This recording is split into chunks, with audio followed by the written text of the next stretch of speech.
ल ओके आज हाम्रो निशाजीको छोराको वर्तमानको उपलक्ष्यमा यसो हामी एडमिसन गर्न आएको हो।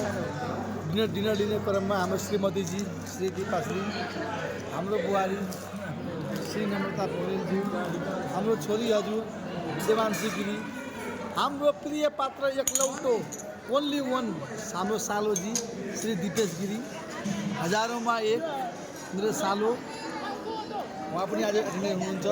म त उहाँ व्यस्तता हुनुहुन्थ्यो, हुँदाहुँदै पनि टाइम निकालेर आउनुपर्ने अवस्था बाधित भएर उहाँ आउनु भएको छ।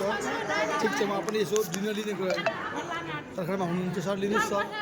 उहाँ हाम्रो माताश्री पूज्यनीय माताश्री श्री राधादेवी गिरी, दाँत अगाडिको तिनवटा निक्लिसकेको छ, फोटो नखिचिहाल्नु होला, मुख छोपेरै खिच्नु पर्ने अवस्था छ। यो हाम्रो बाफ्रे मेरो बुढेसकालको सहारा लट्ठी भनौँ न, बुढेसकालको लट्ठी भनौँ न, काटिदिने हो कि थान्ने हो त पछि हो, अहिलेसम्म त अब चित्त बुझाउँ। हाम्रो हुनुहुन्छ यहाँ हाम्रो बाफ्रे शुभश्री पर्ने पोखरेल पर्यन गिरी।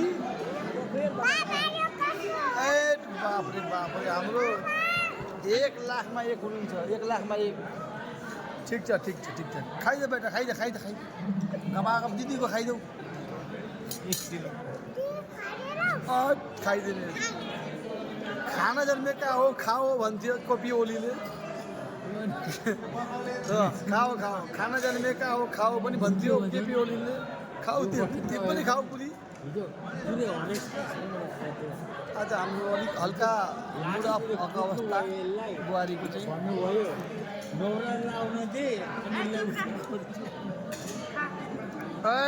हाम्रो भतिज भाइ यहाँ छ, भदा हाम्रो भदा हुनु। ल हजुर के बेटा के चाहियो हाम्रो भतिजीलाई? के चाहियो हाम्रो भदालाई? के चाहिएको अवस्था छ? ल भन्नुहोस्, के खाने?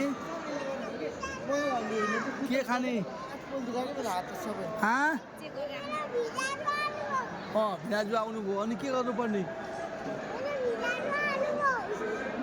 आउनुभयो त के गर्नु त?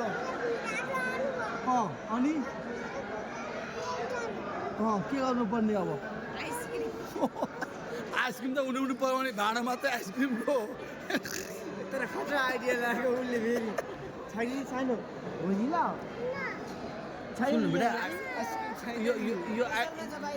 बेटा यो आइसक्रिमको भाँडो मात्रै हो कि हामी भोलि पसलमा किन्ने नि? हस् आइसक्रिम छैन हेर न, यहाँ पनि छैन कि। यो अर्को अङ्कल त छुच्चो हुनुहुन्छ क्या।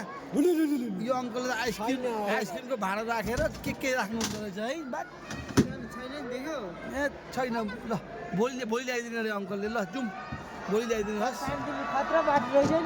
अङ्कललाई भनिदेऊ कि भोलि तपाईँ ल्याउनु भएन फेरि भ्याजुले पिट्नुहुन्छ नि भनिदेऊ न अङ्कललाई। ल भोलि ल्याइदिनु है, फेरि अङ्कलले त फेरि पिट्नुहुन्छ नि यो बिराजुले त फेरि। ल यसका बाजे कमको छ यो। यसको कहानी सुन्छौ त्यहाँ लिएर गएर अहिले होइन।